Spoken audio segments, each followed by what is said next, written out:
Michel de Montaigne, 1533–92. 1. Education. Joseph Scaliger described Montaigne's father as a seller of herring. The great scholar skipped a generation. It was the grandfather, Durant, who exported wines and dried fish from Bordeaux. Durant inherited the business from Michel's great-grandfather, Montaigne, who made the family fortune and bought, 1447, the mansion and estate known as Montaigne, on a hill outside the city. Durant expanded his patrimony with a judicious marriage. His son, Pierre Aiquem, preferred war to herring. He joined the French army, soldiered in Italy with Francis I, returned with scars and a rubbing of the Renaissance, and rose to be mayor of Bordeaux. In 1528 he married Antoinette, daughter of a wealthy merchant of Toulouse who was Jewish by birth, Christian by baptism, and Spanish by cultural background.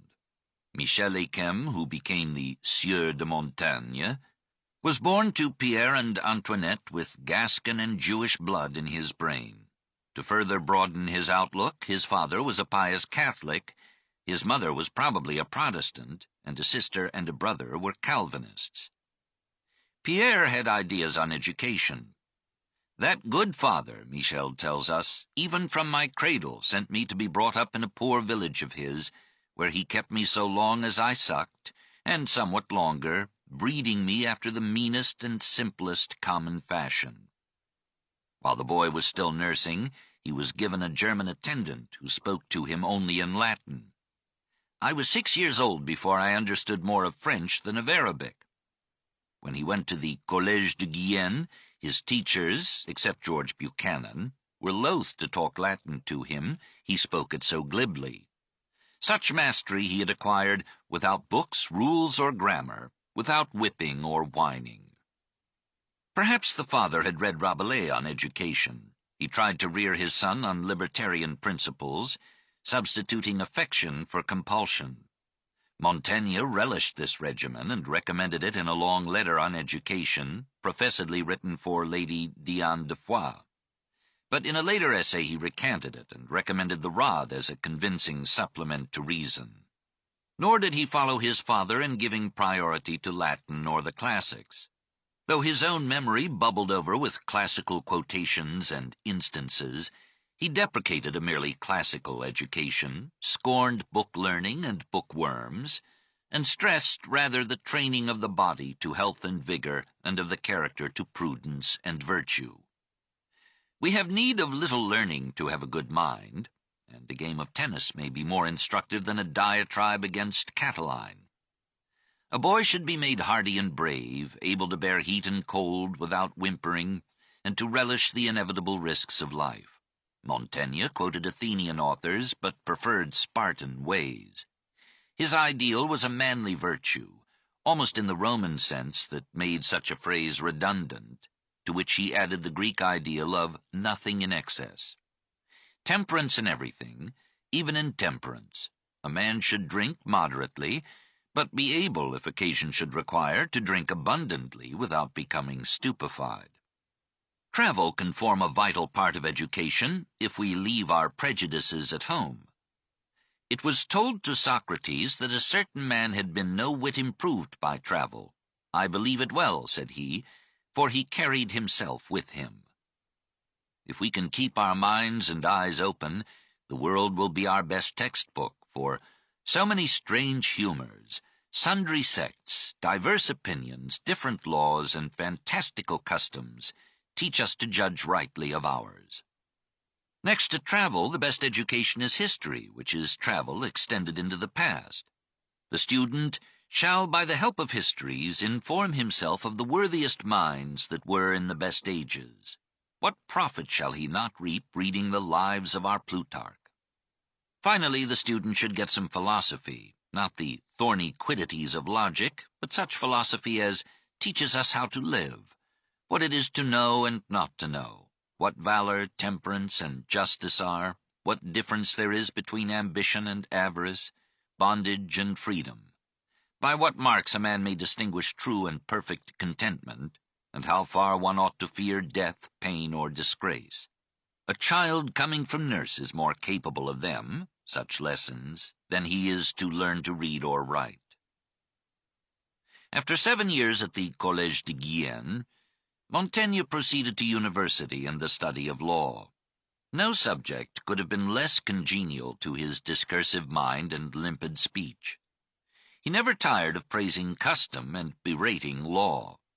He noted with joy that Ferdinand II of Spain had sent no lawyers to Spanish America, lest they should multiply disputes among the Indians. And he wished that physicians too had been forbidden there, lest they make new ailments with their cures. He thought those countries worst off that had most laws, and he reckoned that France had more than the rest of the world besides.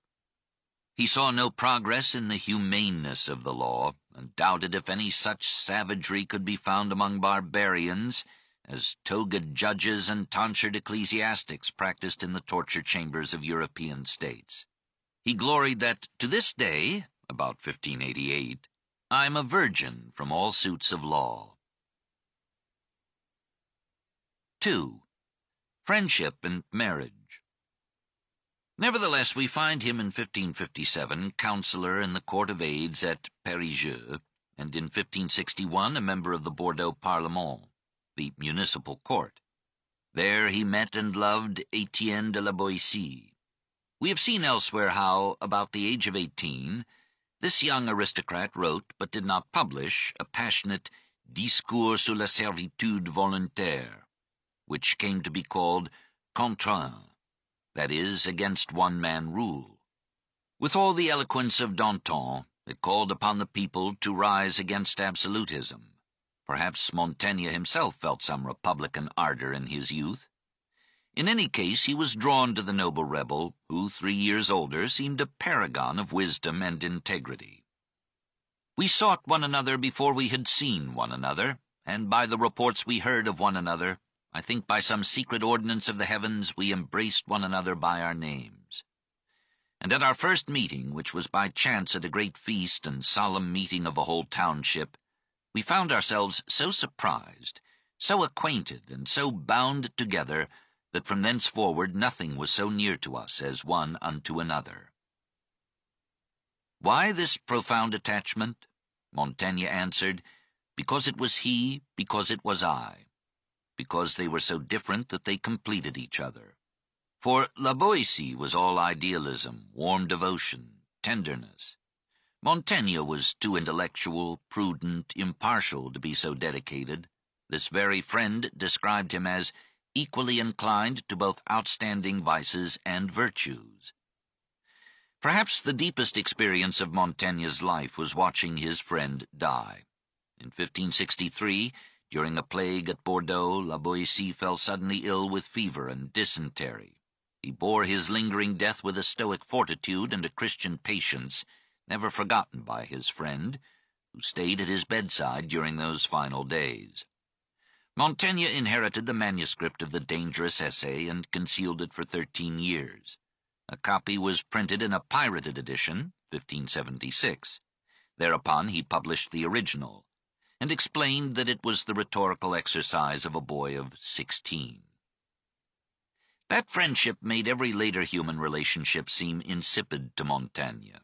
He wrote again and again that half of him had died with La Boétie. I was so accustomed to be ever two, and so inured to be never single, that methinks I am but half myself. In the warmth of that memory he placed friendship above the love between father and son, maid and youth, husband and wife. He himself seems to have had no romantic passion for any woman. In my youth I opposed myself to the notions of love, which I felt to usurp upon me, and I labored to diminish its enjoyment, lest in the end it might captivate me to its mercy. Not that he lacked erotic hours. On the contrary, he acknowledges premarital relations of proud scope and frequency. He described sexual love as no other than a tickling delight of emptying one's seminary vessels, as is the pleasure which nature giveth us to discharge other parts. And he thought it absurd that nature hath pell-mell lodged our joys and filths together. He agreed with most philosophers that the itch to detumesce is no reason for marriage. I see no marriages fail sooner or more troubled than such as are concluded for beauty's sake or huddled up for amorous desires. Marriage should be arranged by a third hand. It should reject the company and conditions of sexual love and should try to imitate those of friendship. Marriage must become friendship to survive. He inclined to the view of Greek thinkers that a man should not marry before 30. He avoided the tie as long as he could. Still single at 28, he traveled to Paris, fell in love with it, enjoyed the life of the court for a while, 1562, saw some American Indians at Rouen, hesitated between the rival charms of civilization and savagery, returned to Bordeaux, and married, 1565, Françoise de Chassaigne. He seems to have married for strictly rational reasons, to have a home and a family, to transmit his estate and his name. Amid all his 1,500 pages, he says almost nothing of his wife, but that may have been good manners. He claims to have been faithful to her. Licentious as the world reputes me, I had, in good faith, more strictly observed the laws of wedlock than either I had promised or hoped. She made allowances for the self-absorption of genius. She took competent care of the household, the land, even the accounts, for he had no mind for business. For his part, he gave her full respect, and now and then a sign or word of love, as when he responded gratefully to her quick aid after his fall from a horse, and when he dedicated to her his edition of La Boétie's translation of Plutarch's Letter of Consolation. It was a successful marriage, and we must not take very seriously the quips against women in the essays. They were a fashion among philosophers. Françoise bore him 6 children, all girls. All died in childhood but one, of whom he speaks tenderly.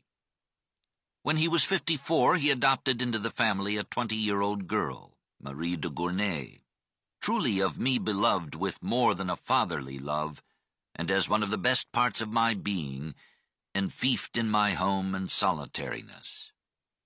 He was not above the common feelings of humanity. 3. The Essays. In 1568 his father died, and Michel, as the oldest son, inherited the estate. 3 or 4 years later he resigned from the Parliament of Bordeaux and retired from the bedlam of the city to the boredom of the countryside.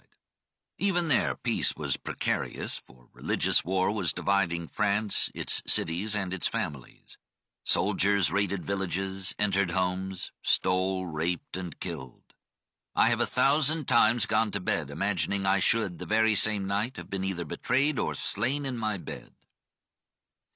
As a dissuasion to violence, he left his doors unlocked and gave orders that if marauders came, they were to be received without resistance. They stayed away, and Montaigne was left free to live in his corner of philosophy amid the clatter of creeds and arms. While Paris and some provinces murdered Protestants in the massacre of St. Bartholomew, Montaigne wrote the supreme work of French prose. His favorite retreat was the library on the 3rd floor of the tower that rose in the facade of his chateau.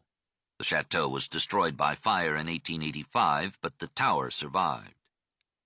He loved his library as himself, his alter ego.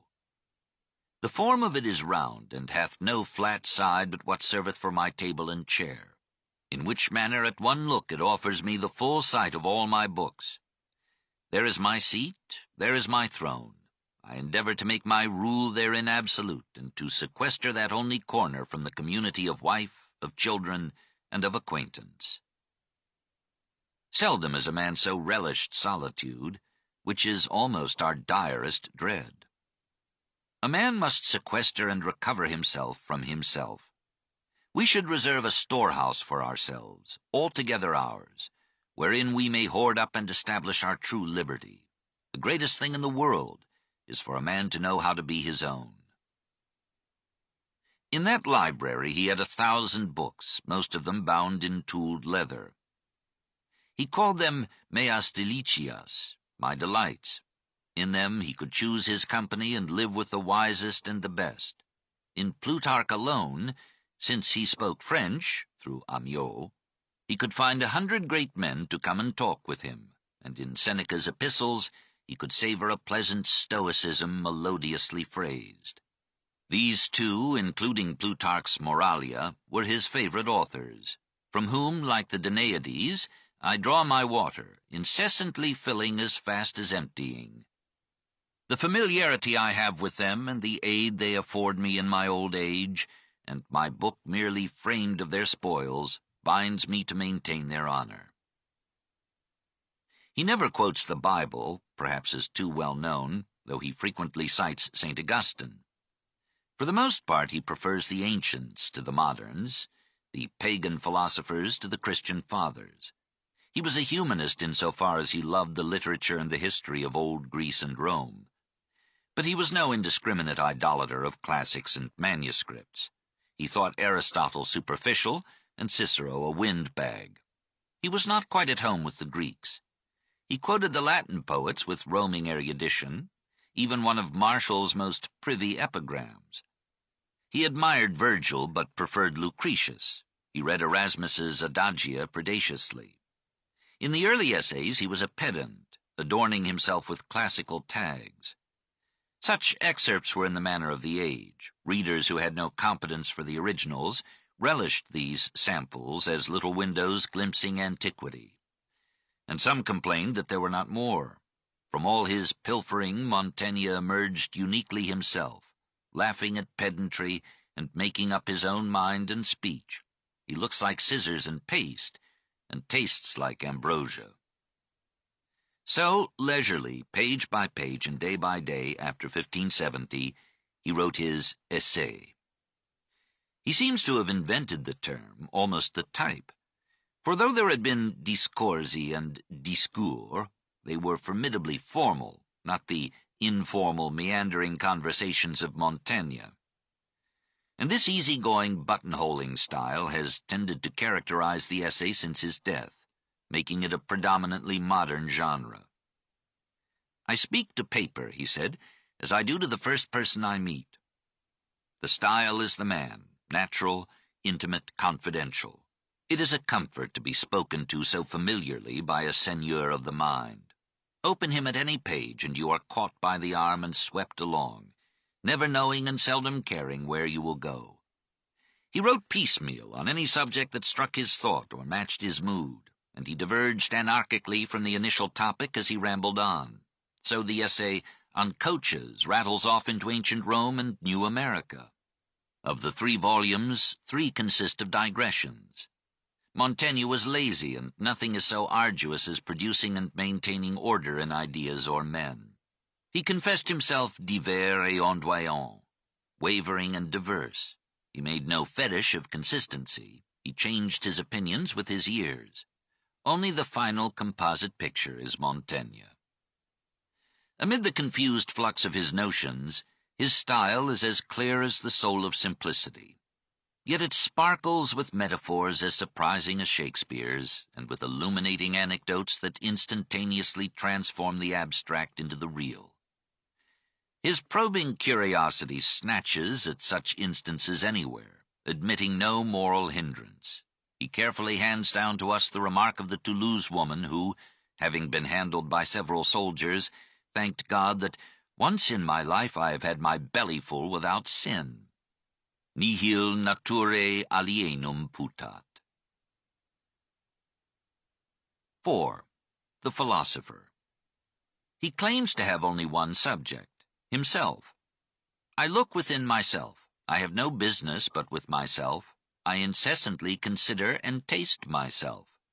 He proposes to study human nature at first hand, through his own impulses, habits, likes, dislikes, ailments, feelings, prejudices, fears, and ideas. He does not offer us an autobiography. He says almost nothing in the essays about his career as a counselor or mayor, about his travels, his visits to the court. He does not wear his religion or his politics on his sleeve. He gives us something more precious, a frank and penetrating analysis of his body, mind, and character. He expounds his faults and vices with pleasure and at length. To accomplish his purpose, he asks permission to speak freely. He will violate good taste to exhibit a man naked in body and soul. He talks with noisy candor about his natural functions, quotes St. Augustine and Vives on melodic flatulence, and meditates on coitus. Each one avoideth to see a man born, but all run hastily to see him die.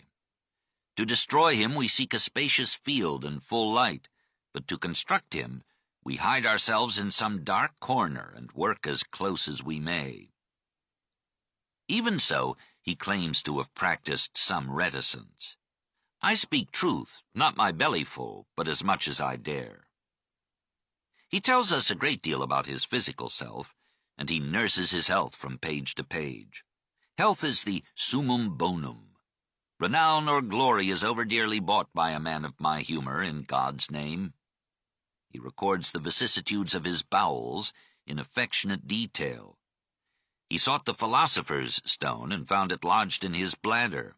He hoped to pass these pebbles in some amorous ecstasy, but found instead that they do strangely diswench me, threatening him with inopportune disablement. He consoled himself with his proud capacity to hold my water full 10 hours, and to be in the saddle long hours without exhausting fatigue. He was stout and strong, and he ate so avidly that he almost bit his fingers in his greed. He loved himself with indefatigable virtuosity. He was vain of his genealogy, his coat of arms, his fine dress, and his distinction as a Chevalier of St. Michael, and wrote an essay of vanity. He pretends to most of the vices, and assures us that if there is any virtue in him, it entered by stealth. He had many, nevertheless: honesty, geniality, humor, equanimity, pity, moderation, tolerance. He tossed explosive ideas into the air, but caught and extinguished them before they fell. In an age of dogmatic slaughter, he begged his fellow men to moderate their certainties this side of murder, and he gave the modern world one of its first examples of a tolerant mind. We forgive his faults because we share them, and we find his self-analysis fascinating, because we know that it is about us that the tale is told. To understand himself better, he studied the philosophers. He loved them despite their vain pretensions to analyze the universe and chart man's destiny beyond the grave. He quoted Cicero as remarking that nothing can be said so absurd but that it has been said by one of the philosophers. He praised Socrates for bringing human wisdom down from heaven, where for a long time it had been lost, to restore it to man again. And he echoed Socrates' advice to study natural science less and human conduct more. He had no system of his own. His ideas were in such restless evolution that no label could pin down his philosophic flight. In the brave morning of his thought, he adopted Stoicism. Since Christianity, splitting into fratricidal sects and bloodying itself with war and massacre, had apparently failed to give man a moral code capable of controlling his instincts, Montaigne turned to philosophy for a natural ethic, a morality not tied to the rise and fall of religious creeds. Stoicism seemed to have approached this ideal. At least it had molded some of the finest men of antiquity. For a time, Montaigne made it his ideal. He would train his will to self-mastery. He would shun all passions that might disturb the decency of his conduct or the tranquility of his mind. He would face all vicissitudes with an even temper and take death itself as a natural and forgivable fulfillment. Some Stoic strain continued in him to the end, but his effervescent spirit soon found another philosophy to justify itself. He rebelled against a Stoicism that preached the following of nature, and yet strove to suppress nature in man. He interpreted nature through his own nature, and decided to follow his natural desires whenever they did no perceivable harm. He was pleased to find Epicurus no coarse sensualist, but a sane defender of sane delights. And he was astonished to discover so much wisdom and grandeur in Lucretius. Now he proclaimed with enthusiasm the legitimacy of pleasure. The only sin that he recognized was excess. Intemperance is the pestilence which killeth pleasure. Temperance is not the flail of pleasure, it is the seasoning thereof. From the oscillation of his views and the degradation of contemporary Christianity in France, he came to the skepticism that thereafter colored most of his philosophy. His father had been impressed by the Theologia Naturalis of the Toulouse theologian Raymond of Sebunde, who died about 1437, who had continued the noble effort of the scholastics to prove the reasonableness of Christianity. The father asked his son to translate the treatise. Montaigne did, and published his translation, 1569. Orthodox France was edified, but some critics objected to Raymond's reasoning. In 1580, Montaigne inserted into the second book of his essay a 200-page Apologie de, defense of, Raymond Sebon, in which he proposed to answer the objections. But he did so only by abandoning his author's enterprise, arguing that reason is a limited and untrustworthy instrument, and that it is better to rest religion on faith in the Scriptures and in Holy Mother Church. In effect, Montaigne demolished Raymond while purporting to uphold him. Some, like Sainte-Beuve, have judged this apology as a tongue-in-cheek argument for unbelief. In any case, it is the most destructive of Montaigne's compositions, perhaps the most thoroughgoing exposition of skepticism in modern literature. Long before Locke, Montaigne affirms that all knowledge is addressed to us by the senses, and that reason depends upon the senses, but the senses are deceptive in their reports and severely limited in their range. Therefore, reason is unreliable. Both the inward and the outward parts of man are full of weakness and falsehood. Here, at the very outset of the Age of Reason, a generation before Bacon and Descartes, Montaigne asks the question that they would not stop to ask, that Pascal would ask 80 years later, that the philosophers would not face till Hume and Kant. Why should we trust reason? Even instinct is a safer guide than reason. See how well the animals get along by instinct, sometimes more wisely than men. There is a great difference between many a man and many another man than between many a man and many an animal. Man is no more the center of life than the earth is the center of the universe. It is presumptuous of man to think that God resembles him, or that human affairs are the center of God's interest, or that the world exists to serve man, and it is ridiculous to suppose that the mind of man can fathom the nature of God. O senseless man, who cannot make a worm, and yet will make gods by the dozen. Montaigne arrives at skepticism by another route, by contemplating the variety and fluctuation of beliefs in laws and morals, in science, philosophy, and religion. Which of these truths is truth? He prefers the Copernican to the Ptolemaic astronomy, but who knows whether 1,000 years hence a third opinion will rise, which haply may overthrow these two, and whether it be not more likely that this huge body which we call the world is another manner of thing than we judge it. There is no science, only the proud hypotheses of immodest minds. Of all the philosophies, the best is Pyrrho's, that we know nothing. The greatest part of what we know is the least part of what we know not. Nothing is so firmly believed as that which is least known, and a persuasion of certainty is a manifest testimony of foolishness. In few words, there is no constant existence, neither of our being nor of the objects, and we and our judgment and all mortal things else do incessantly roll, turn, and pass away. Thus can nothing be certainly established. We have no communication with being. Then, to heal all wounds, Montaigne ends by reaffirming his Christian faith and singing a pantheistic paean to the unknowable God. Thereafter he applied his skepticism to everything, always with an obeisance to the Church. Que sais-je? What do I know? Became his motto, engraved on his seal and inscribed on his library ceiling. Other mottos adorned the rafters. The for and against are both possible. It may be and it may not be. I determine nothing. I do not comprehend things. I suspend judgment. I examine. Something of this attitude he took from Socrates' Auden Oida. I know nothing. Something from Pyrrho, something from Cornelius Agrippa, much from Sextus Empiricus.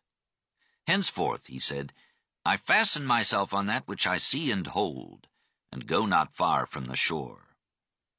Now he saw relativity everywhere, and nowhere absolutes, least of all in standards of beauty, and our lusty philosopher revels in noting the diverse opinions among divers peoples as to what constitutes beauty in a woman's breasts.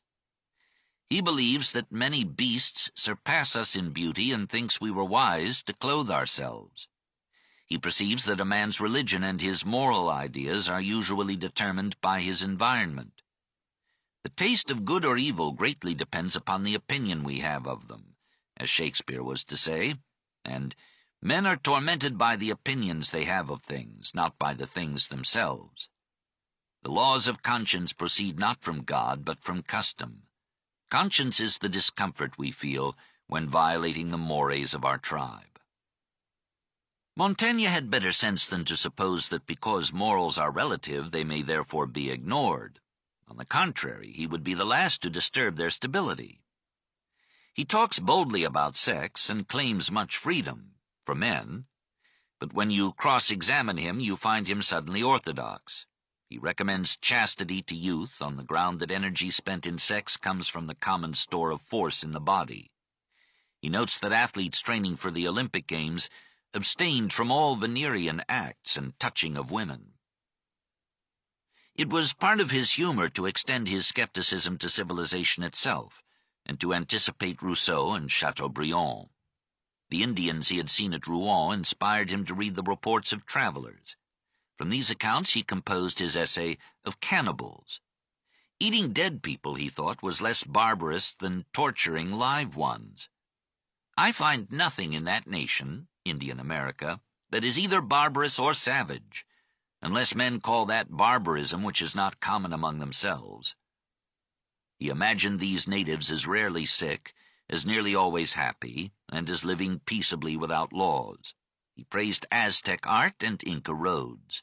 He put into the mouth of his Rouen Indians an indictment of European wealth and poverty. They had perceived there were men amongst us full gorged with all sorts of commodities, and others that were dying of hunger, and they marveled that the needy ones could endure such an injustice and took not the others by the throat. He compared the morals of the Indians with those of their conquerors, and charged that the pretended Christians brought the contagion of vice to innocent souls eager to learn and by nature well disposed. For a moment Montaigne forgot his geniality and burst into noble indignation. So many goodly cities ransacked and razed, so many nations destroyed or made desolate, so infinite millions of harmless people of all sexes, status, and ages massacred, ravaged, and put to the sword, and the richest, the fairest, the best part of the world topsy-turvied, ruined, and defaced for the traffic of pearls and peppers. O mechanical victories! O base conquest! Was his obeisance to religion sincere? Obviously, his classical foraging had long since weaned him from the doctrines of the Church. He retained a vague belief in God, conceived sometimes as nature, sometimes as a cosmic soul, the incomprehensible intelligence of the world. At times he presages Shakespeare's Lear. The gods play at handball with us and toss us up and down. But he ridicules atheism as unnatural and monstrous, and rejects agnosticism as another dogmatism. How do we know that we shall never know? He waves aside as pretentious futilities all attempts to define the soul or to explain its relation to the body. He is willing to accept the immortality of the soul on faith, but finds no evidence for it in experience or reason, and the idea of eternal existence appalls him. Except for faith, I believe not miracles, and he anticipates Hume's famous argument. How much more natural and likely do I find it that two men should lie than that one man in 12 hours should be carried by the winds from east to west? He might seek another example today. He steals a march on Voltaire by telling of the pilgrim who judged that Christianity must be divine to have maintained itself so long despite the corruption of its administrators. He notes that he is a Christian by geographical accident. Otherwise, I should rather have taken part with those who worshipped the sun. So far as one reader can recall, he mentions Christ but once. The lovely saga of the mother of Christ made only a moderate appeal to his unsentimental soul. However, he crossed Italy to lay 4 votive figures before her shrine at Loreto. He lacks those marks of the religious spirit: humility, a sense of sin, remorse and penance, a longing for divine forgiveness and redeeming grace. He was a freethinker with an allergy for martyrdom. He remained a Catholic long after he had ceased to be a Christian. Like some sensible early Christian bowing transiently to a pagan deity, Montaigne, the most pagan of Christians, turned aside now and then from his selected Greeks and Romans to honor the cross of Christ, or even to kiss the foot of a pope. He did not, like Pascal, pass from skepticism to faith, but from skepticism to observance, and not merely through caution. He probably realized that his own philosophy, paralyzed with hesitations, contradictions, and doubt, could safely be the luxury only of a spirit already formed to civilization by religion, and that France, even while bathing its creeds in blood, would never exchange them for an intellectual labyrinth in which death would be the only certainty. He thought a wise philosophy would make its peace with religion. Simple minds, less curious, less well instructed, are made good Christians, and through reverence and obedience hold their simple belief and abide by the laws. In intellects of moderate vigor and capacity is engendered the error of opinions. The best, most settled, and clearest-seeing spirits make another sort of well-believers, who by long and religious investigation penetrate to a more profound and abstruse meaning in the Scriptures, and discover the mysterious and divine secrets of our ecclesiastical polity. The simple peasants are honest folk, and so are the philosophers. So, after all his barbs at Christianity, and because all faiths alike are cloaks to cover our shivering ignorance, he advises us to accept the religion of our time and place. He himself, true to his geography, returned to the ritual of his fathers. He liked a sensory, fragrant, ceremonial religion, and so he preferred Catholicism to Protestantism. He was repelled by the Calvinist emphasis on predestination. Being of Erasmian lineage, he liked the genial and worldly cardinals of Rome more than the Loyola of Geneva or the Lion of Wittenberg. He regretted particularly that the new creeds were imitating the intolerance of the old. Though he laughed at heretics as fools who raised a fuss over competitive mythologies, he saw no sense in burning such mavericks. After all, it is setting a high value on our opinions to roast people alive on account of them, or to let people roast us. In politics, too, he ended as a comfortable conservative. There is no use changing forms of government. The new one will be as bad as the old, because it will be administered by men. Society is so vast a frame, so complex a mechanism of instinct, custom, myth, and law, slowly fashioned by the trial and error wisdom of time, that no individual intellect, however powerful and brilliant, can take it apart and put it together again without incalculable confusion and suffering. Better submit to current rulers, bad as they are, unless they attempt to chain thought itself. Then Montaigne might screw his courage up to revolt, for my reason is not framed to bend or stoop, my knees are. A wise man will avoid public office while respecting it. The greatest vocation is to save the commonwealth and be profitable to many. But as for me, I depart from it. However, he served his terms. He mourned that half his life had been lived during the ruination of France, in an age so corrupt and times so ignorant. Read all ancient stories, be they never so tragical, you shall find none to equal those we daily see practiced. He was not neutral in the duel for France, but my interest has not made me forget either the commendable qualities of our adversaries or the reproachful qualities of those whom I have supported. He would not shoulder a gun, but his pen was with the politique, those peace-preferring Catholics who advocated some compromise with the Huguenots. He lauded Michel de l'Hôpital for far-sighted humanitarian moderation, and he rejoiced when his friend Henry of Navarre moved to victory on the policies of l'Hôpital. Montaigne was the most civilized of Frenchmen in that savage age. 5. The Rolling Stone. The stones in his bladder bothered him more than the wars of France. In June 1580, shortly after the first publication of the Essays, he set out on an extended tour of Western Europe, partly to see the world, partly to visit medicinal springs in the hope of alleviating the colic, as he called it, that repeatedly incapacitated him with pain. He left his wife behind to take care of the estate, but he took with him a younger brother, a brother-in-law, the Baron of Estissac, and a secretary to whom he dictated part of his travel diary. Add a retinue of servants and muleteers, and we no longer wonder that these memoirs are intellectually thin. They were meant rather for remembrance than for publication. Montaigne, returning, hid them in a chest, where they were discovered 178 years after his death.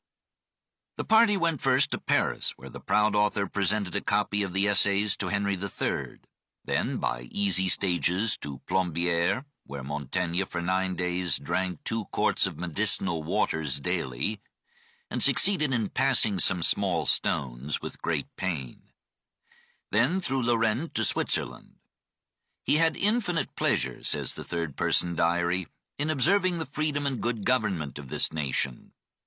He took the waters at Baden-Baden and advanced into Germany.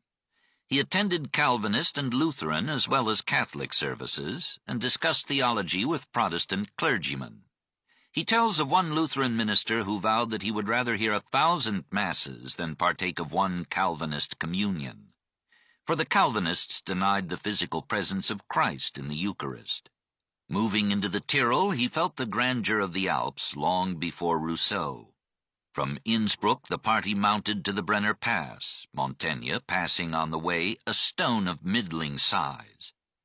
Then through Trent to Verona, Vicenza, Padua, and Venice, where he contributed 2 big stones to the Grand Canal. He thought the city not so wonderful as he had expected, nor the prostitutes as beautiful. On to Ferrara, where, according to the Essays, not the diary, he visited the insane Tasso.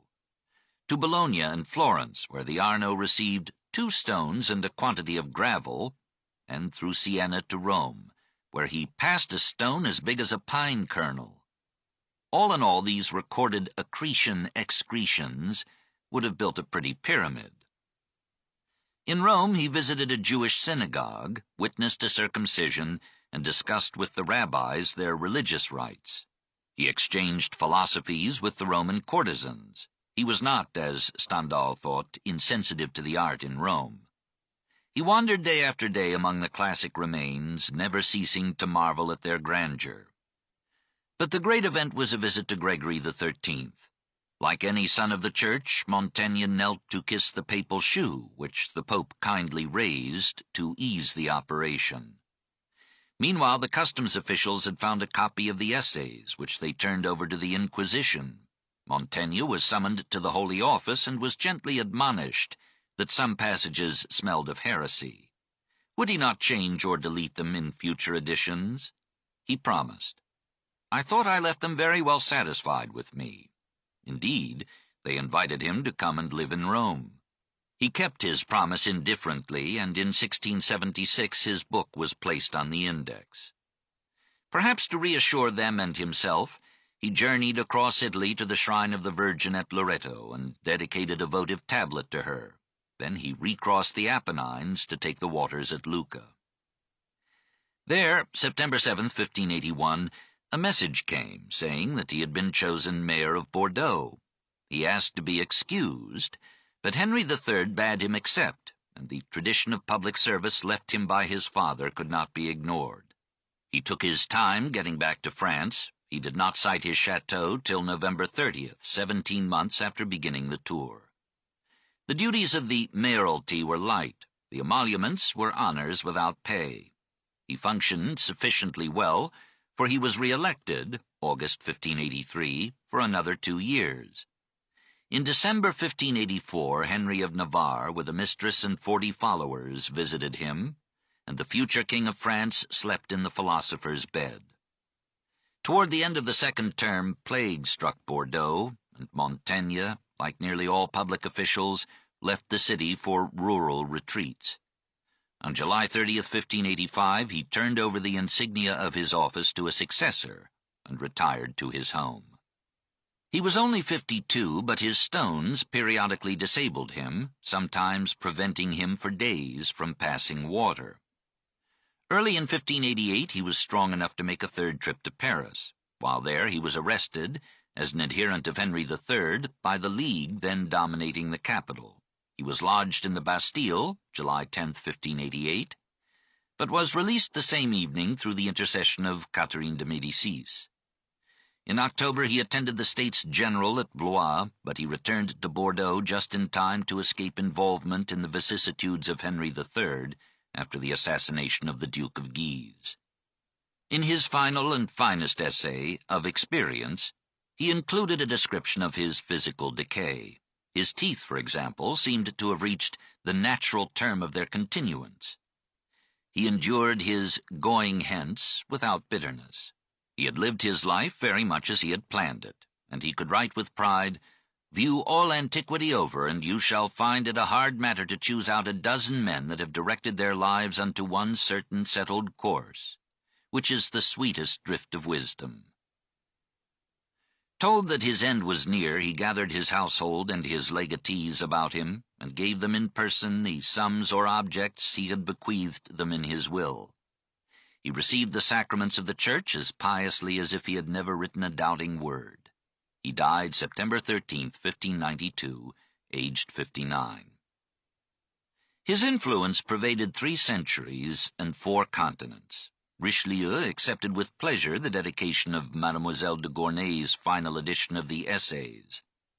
His friend and disciple, Charron, as early as 1603, developed them into a formal and orderly philosophy. Florio made them into an English classic, 1603, but overlaid his author's brief simplicity with erudite verbosity. Shakespeare may have seen that translation and been helped to form and phrase the skepticism of his greatest tragedies. We have noted his specific debts. Perhaps Ben Jonson had Shakespeare in mind when he accused English writers of stealing from Montaigne. Bacon felt that influence, and Descartes may have found in the Essays the stimulus to his initial universal doubt. Pascal went almost insane trying to salvage his faith from Montaigne's questionings. From Montaigne stemmed Bayle, Vauvenargues, Rousseau, Diderot, Voltaire. Rousseau from Montaigne's Confessions and his essays of education and of cannibals, Voltaire from all the rest. Montaigne was the grandfather, as Bayle was the father, of the Enlightenment.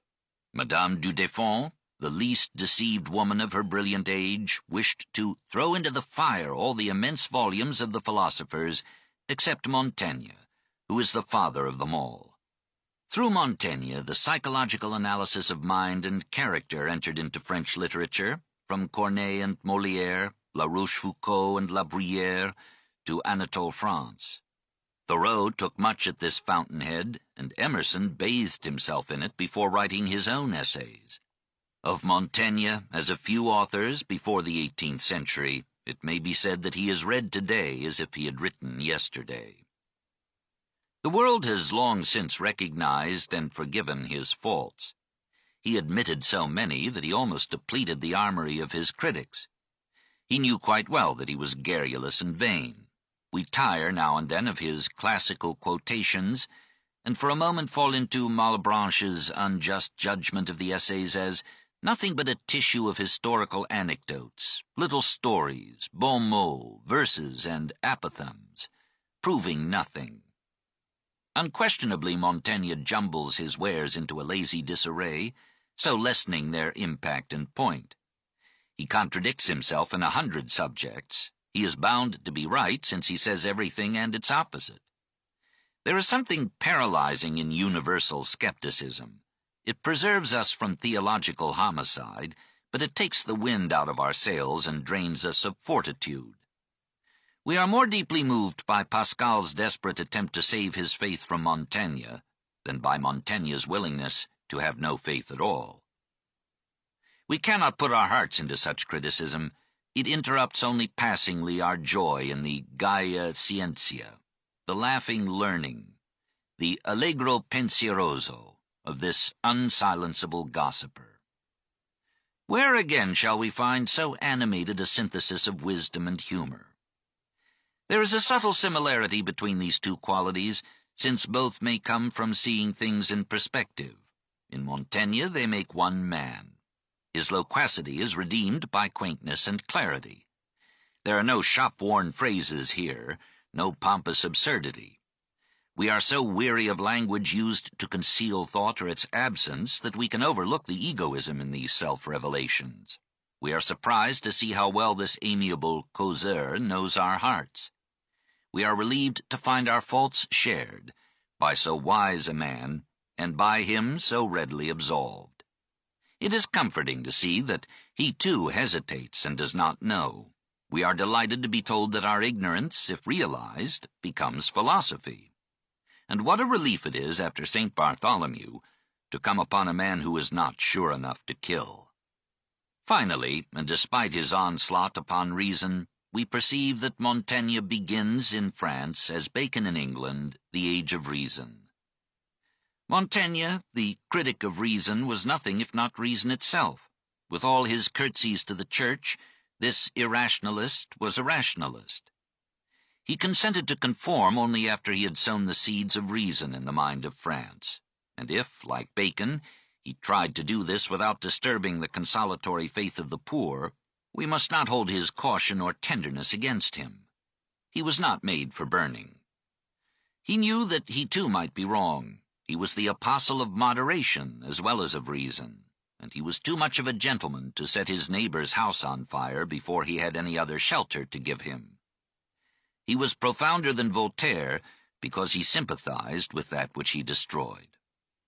Gibbon reckoned, in those bigoted times, but two men of liberality, of free and generous ideas, in France, Henry IV and Montaigne. And Sainte-Beuve, after viewing Montaigne unsympathetically through the eyes of Pascal, ended by pronouncing him, in a rare burst of enthusiasm, le Français le plus sage qui ait jamais existé, the wisest Frenchman that ever lived.